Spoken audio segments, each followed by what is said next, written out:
Hello, my name is Krassen Stanchev. It's my pleasure to be with you today, and I'm supposed to speak on what we have forgotten since 1989 in terms of regulation and in unintended consequences. I don't like speaking on behalf of we, but this time I will make an exception because it's Kakha's Bendukidze's birthday. I think that we in Europe, and especially the European Union, are missing at the moment Georgia's example and Kakha Bendukidze's sense of mission in what has been done in Georgia after 2003-2004. I will mention several phenomena which are somehow forgotten as or restore forgotten phenomena from the times before '89. And the first phenomenon is the growing trust in the government. It has not been always like this. The growing trust in the government was somehow set forward relatively recently, probably in the last 10 years, to some extent after the adoption of the euro. Let's look at the names of different public positions in the European Union, or the names of political parties in the European Parliament, or the names of the directorates, or the titles of different European Union programs. So, for example, the European Union has a minister from Lithuania, has a minister which is responsible for the economy that works for the people. He has about 16 competencies, which is a limbo of everything, from supporting small and medium enterprises through Euroland policies, Eurozone policies, including the Central Bank, the European Bank for Reconstruction and Development, the European Investment Bank, trade and investment, and of course, I will quote here, climate, environmental, and labor protections, plus the welfare state. So the very title, economy that works for the people, rings the bell or creates, a memory, or brings the memory of Nikita Khrushchev's 1956 slogan of the Communist Party of the Soviet Union, that his government will be working in order to create everything in the name of the man, and all for the good of the man. Then we had a joke, because the slogan was taken by other communist countries and their governments, and then we had a joke. Yes, we even know who is the man. If you look at the names of the EU directorates, they are basically similar. They intend to say something good for the people. At the same time, they distrust the people, on which I will be talking later. More important are probably even the names of the parties. Besides, some classical names like People's Party or the Socialist, most classic and new parties in the European Parliament have names you would not recognize, especially as names of the factions of the Parliament. For example, my beloved European liberals are calling themselves now Renew Europe Coalition. So to me, they sound like renewables. At least they never questioned the Green Deal, which is part of the plan of the European Union transfers for the next 7 or more even years. So let's go now to the programs. So just 2 examples. One of the key programs, all of them are with a vast amount of money. One of the key programs is called Next Generation EU COVID-19 Recovery Package, or the Just Transition Mechanism, making sure no one is left behind. When you read all the second especially, you would never understand that the just transition means closing coal power plants and substitute their fuel with natural gas, which basically means a hidden subsidy to the import of natural gas from Russia by Gazprom, which is about 45% of the consumption of gas in the European Union. For some countries it's even more. For Bulgaria it's 98% of the gas, of the natural gas consumed by the economy. The next phenomenon is the investing state. Before 89, the government was responsible for 98% of the investment. The money was lottery tickets because of the shortages. Whatever you find in the shops, you buy it, be these bananas or toilet papers. What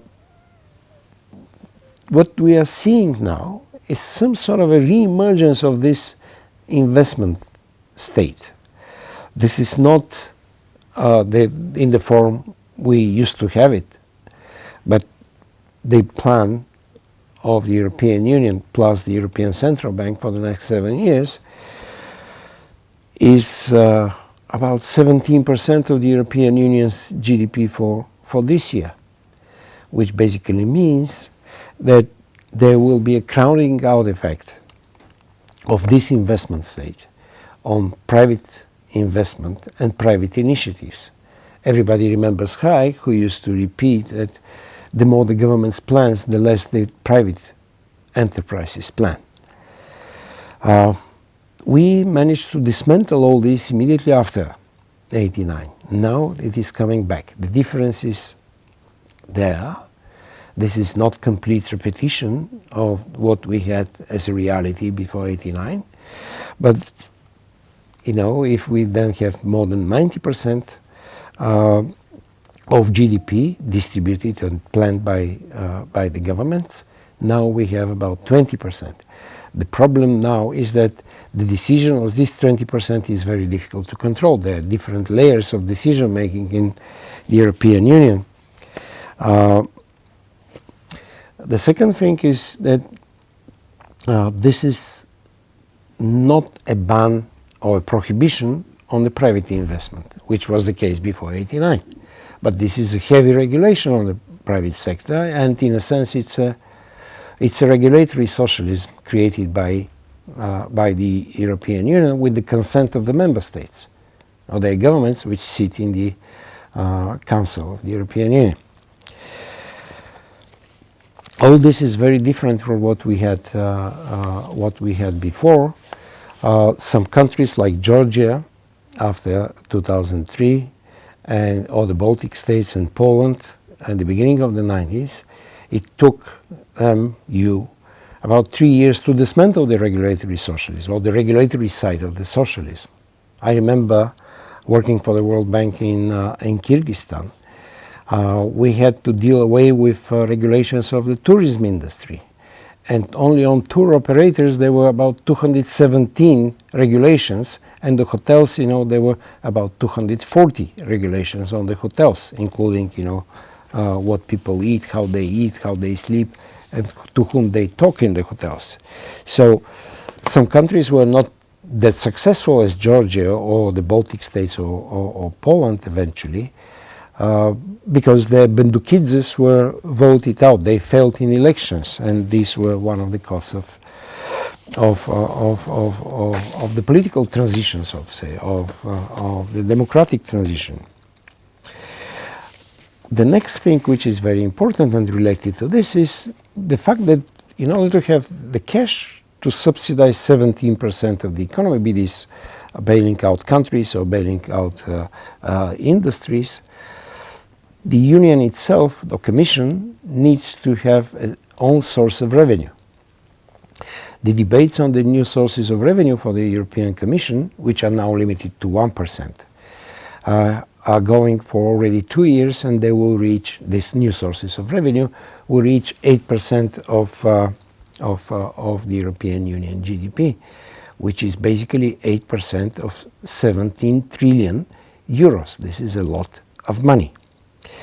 So the member states should agree by the end of this month on the new sources of revenue. There will be delays, no question about this.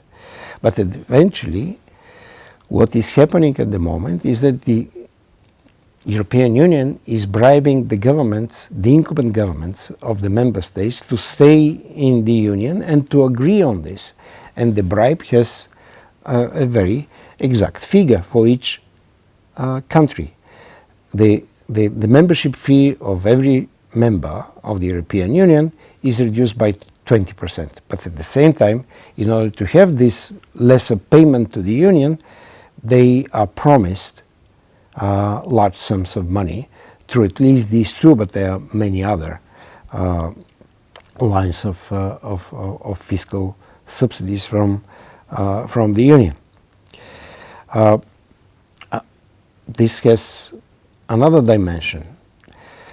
The sources of revenue, the own sources of revenue for the European Commission are carbon taxes, so it's related to the Green Deal somehow. Unified tax base within the European Union, and the directive, which is to be discussed in the next 4 years, the directive of the European minimum wage. This is a common manner of designing the minimum wage, which basically leads to no competition on the tax base, leads no competition on taxes, no competition on wages, no competition on welfare policies, which basically will end up with lesser competition of each and every country of the European, each and every economy of the European Union, and the entire European Union economy. And more such regulations in the pipeline. So this year the countries shall consent to these three sources of revenue. Probably, in the next couple of years there will be new things discussed as a source of revenue, and probably larger opportunity for the Commission to borrow.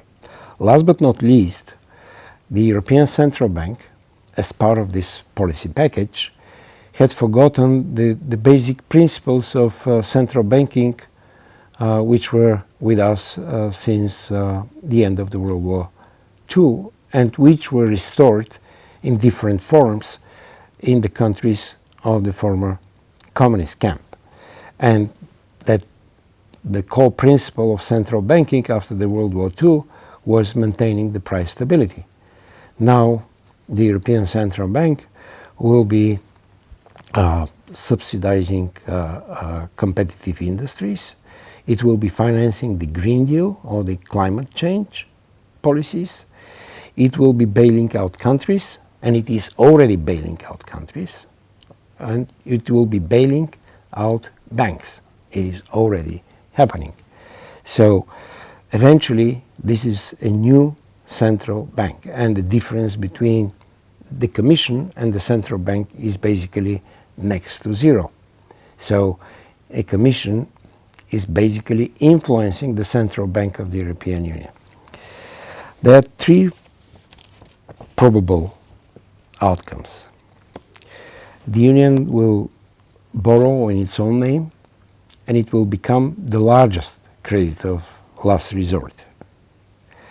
Members of the governments of the member states are in fact invited to agree with everything which is done within the Union.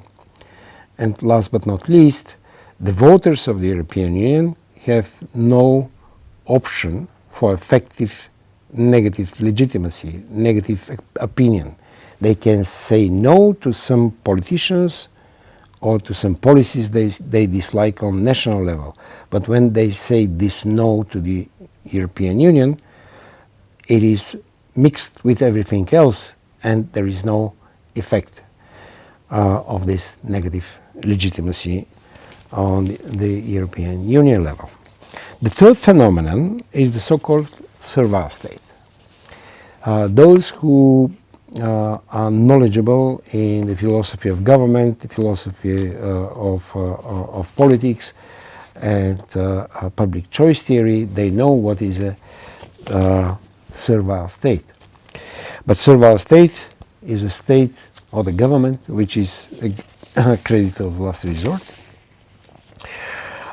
This is a government which expects from the subjects in its jurisdiction to behave accordingly in order to subsidize them, in order to give them a contract, in order to give them a credit, or to bail out them. People and companies who disagree will not be subsidized, so they lose competitiveness. I have a friend in Bulgaria who is actually a Swiss Bulgarian who invested in the wine industry, and when he expressed an opinion towards the government and when he subsidized, financed with his own cash, one political party, the government just stopped subsidies for his vineyards. So currently he is €6 million a year behind all the competition. So all this creates some sort of a Bastiat state. Those who had read Frederick Bastiat, they know that his definition of state is that it is a fictitious entity through which everybody is trying to live at the expense of somebody else with the help of the government. This is actually happening at the moment. Then the next thing in the servile state is that the government is not trusting the people. They think that the people cannot do by their own, they cannot resolve problems by their own, and the government dislikes what people eat, what people drink, what people smoke, what people puff, if you look at the nanny state index. But also the government may not like how people dress, what they speak, how they think, and how they behave. And this is very similar to what we have been witnessing in the history of this part of the world, in the period between the wars and after the wars in the so-called socialist camp. The fourth phenomenon is the end of the world and the new designs of new environmental policies. So during the COVID-19, at the beginning, suddenly everybody had forgotten that, according to some popular individuals, the main killer of the world is the climate change. So if you look at the background, our countries were one of the major pollutants in the northern hemisphere. So I know the case of Bulgaria.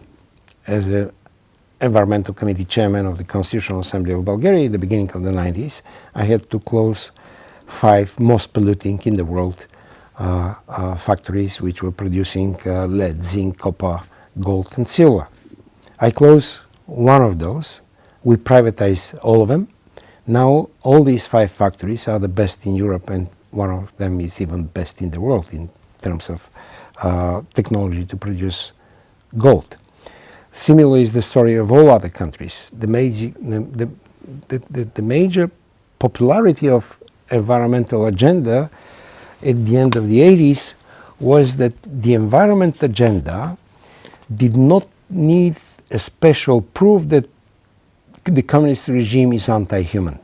So for this reason, most of the opposition, or important opposition to the communist regime, went through the environment. So the idea of those who were involved in the environmental reform policies at the beginning of the 90s, we had one very simple idea. Leave the economy work, privatize the polluting industries, punish those who pollute, but do not hold responsible the new owners for the past environmental liabilities. And that's how we managed. If you look at the Yale University Environmental Performance Index, our countries are among the best 30 countries in the world in terms of environmental performance. We are much cleaner than we used to be. So at the same time, the European Union is setting the agenda of the so-called Green Deal, which, as I said, is just a policy which will be subsidizing imports of natural resources from, for example, Russia. And it will make no difference globally because the pollution share of the European Union is the very minimum. The last thing I would like to mention is the trap of the risk-free society. COVID-19, 2020, and the beginning of this year, had created the belief, or had somehow reinforced the political delusion that the societies may be risk-free and the economies may be risk-free, no bankruptcies, no dynamics between poor and rich, and so on and so forth. So this is, of course, impossible. But this is how our politicians are being created. They're being elected. They're elected because they promise a risk-free society. So this, from a historic perspective, is one of the greatest challenges. What we have, or we used to have, what we have now is very similar to what we used to have before '89. Then the promise was that there will be no difference between rich and poor, and there will be no risk in the society, and everything will be in the name of the man, and everything will be for the good of the man. So this did not happen. Something of the sort is being repeated now. Such states cannot exist in a representative democracy, but in a representative democracy, the governments and politicians do promise that they will create such risk-free society or risk-free economy. And this is how they bribe the electorate. So if I think of Kakha Bendukidze's legacies, of Balcerovich's legacies, of what we in most of our countries were doing at the beginning of the 90s and in the Balkans at the beginning of this century, because ex-Yugoslav countries, they suffered a war between themselves. So what we've managed to accomplish was just because we trusted the individual spirit, we trusted the individual dignity, we trusted private sector, and we trusted market-based decisions, and we managed to dismantle the regulatory side of the socialism, because the other side was dismantled by itself before '89. Thank you for your attention.